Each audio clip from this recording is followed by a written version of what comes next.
Boa tarde, vereadora Cristiane Loureiro, que por hora preside os trabalhos, demais vereadores e comunidade. Quero comentar a respeito da reunião itinerante da Câmara que tivemos ontem no Clube de Caça e Tiro Garcia Jordão, compreendendo a região sul da nossa cidade. E um dos principais apontamentos que me chamou a atenção naquela noite, ou melhor, vamos fazer dois levantamentos. Primeiro, a comunidade que participou trouxe demandas, de certa forma, corriqueiras. E naquela oportunidade, inclusive, eu comentei com o líder do governo de que a gente espera que, de maneira bastante célere, sejam atendidas essas demandas que são absolutamente pontuais. E, de certa forma, quase todas as vezes que a gente vai nas reuniões itinerantes, a gente se depara com demandas pontuais. Então, a gente espera, sim, uma resolutividade nesse sentido. Mais uma fala de um empresário e representante comunitário lá do seu Dalmo me chamou a atenção e ele praticamente tirou as palavras da minha boca, vereador Almir Vieira, de que, infelizmente, a região sul de Blumenau, que já foi um grande motor de desenvolvimento, atualmente se encontra estagnada e, do ponto de vista populacional, tem retraído. E isso, no meu ponto de vista, foi um ato deliberado do Poder Executivo ao longo dos últimos anos. A região sul de Blumenau conta com uma geografia complexa, a gente sabe que são vales profundos, morros, uma geologia bastante controversa, só que a gente não pode sacrificar toda aquela comunidade que representa tanto para a história de Blumenau. E é por isso que a gente precisa fazer um apelo ao Poder Executivo para que reveja o engessamento daquela região. É muito difícil para você conseguir ampliar o seu negócio na região sul de Blumenau. É muito difícil para que você consiga construir um belíssimo prédio de apartamentos ou um belíssimo prédio comercial lá, porque o potencial construtivo é muito limitado.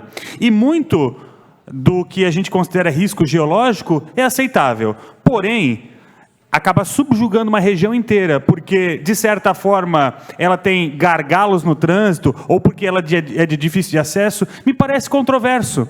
E por que é controverso? Porque acaba fazendo com que aquela população inteira tenha que necessariamente se deslocar para outras regiões de Blumenau, gerando tráfego, gerando transtorno e gerando um bairro dormitório em Blumenau. A gente precisa que a região sul de Blumenau tenha autorização para novos empreendimentos habitacionais de grande porte e, principalmente, empreendimentos comerciais e empresariais de grande porte. E, dessa forma, aquela comunidade não precisará sair daquela região. Não é necessário necessariamente fazer grandes obras vultuosas, porque é uma incoerência você exigir que as pessoas se afastem das suas regiões para ter que trabalhar.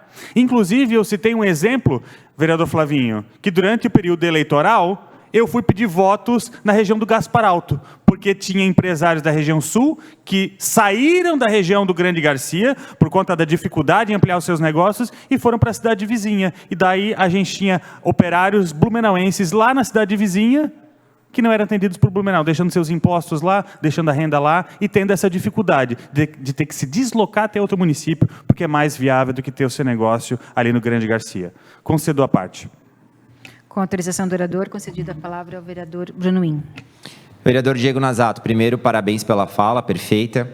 E nos dois pontos que o senhor tocou, o primeiro, que eu queria falar aqui, com relação às demandas que foram colocadas lá ontem, de não ser grandes obras, uma em específico ficou bem claro ali, a questão que, inclusive, o vereador Gilson acabou de tocar, do orçamento do Garcia, né, do Grande Garcia, que foi um guarda-corpo onde tem uma grota, onde já caiu uma criança, onde morreu um morador de rua ali, empalado, inclusive, veio a óbito, e até agora não se conseguiu colocar um guarda-corpo naquele lugar. Não é uma grande obra, mas como o vereador Gilson disse, se você tem numa intendência da Vila Itopava tendo um orçamento 10 vezes maior e a intendência do Garcia com um orçamento muito menor, não tem milagre, né? Então é necessário sim um orçamento maior para esse tipo de coisa, que é uma obra simples, é só colocar um guarda-corpo, mas que pode salvar vidas.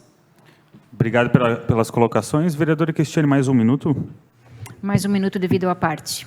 Perfeito, e eu concordo com as falas dos senhores vereadores Gilson e Bruno, e muitas vezes eu chego a me questionar sobre a real necessidade de termos uma intendência do Garcia, sendo que eles não têm orçamento próprio. Parece que é só uma placa de intendência, como se fosse uma pequena praça do cidadão e mais algum outro serviço ali. a população espera que a intendência tenha a capacidade de resolver os problemas daquela comunidade. É como se fosse uma subprefeitura no melhor dos mundos. E da formatação que temos hoje, no meu ponto de vista, pode fazer uma reforma administrativa e extinguir a intendência do Garcia. Com todo respeito ao nosso intendente, amigo e ex-vereador Maurício Gol, na condição que ele se encontra hoje, é muita vulnerabilidade e a gente escuta, de certa forma, críticas injustas aos gestores da intendência do Grande Garcia, porque espera-se deles algo que não podem fazer. Eles não são detentores do orçamento. O senhor intendente distrital ele vai ter que se submeter ao secretário de manutenção urbana para fazer uma manutenção lá na região dele. Então isso me parece, de certa forma, lastimável e espero que a gente consiga ajustar essa política quanto antes em respeito a toda a população da região sul de Blumenau. Obrigado a todos.